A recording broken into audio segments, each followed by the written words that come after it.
and then had my baby. It was a very traumatic delivery. So birth trauma is one of my favorite topics to talk about, unfortunately. But I had her, and then she was, just under a year when COVID hit, the pandemic hit. And I think that was like also another time that a lot of people had that kind of turning that lens inward to be like, am I happy with my life? Like, is this what I'm supposed to be doing? You just really learned like what your priorities were. So I guess that was like some of our benefits to the pandemic, although it was terrible. Hope we never have that ever again.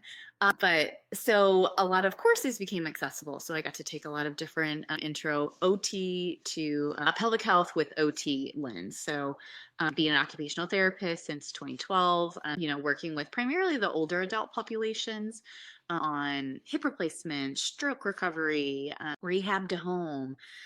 This was like a whole new world for me, and having the yoga teacher training was definitely a different experience. And I loved having that OT side of things as a yoga teacher. But yeah, did some trainings whenever the pandemic was occurring, going on. When I was pregnant with my third during that, so that was super cool. The stuff that I was learning, I was also pregnant, and so it was again this other experience and perspective while I was learning because I was actually pregnant. And then when he turned about a year, I opened up my practice, and I primarily treat in my office in Maryville, Illinois. I also have a spot in O'Fallon, Illinois, which is where me and my family live.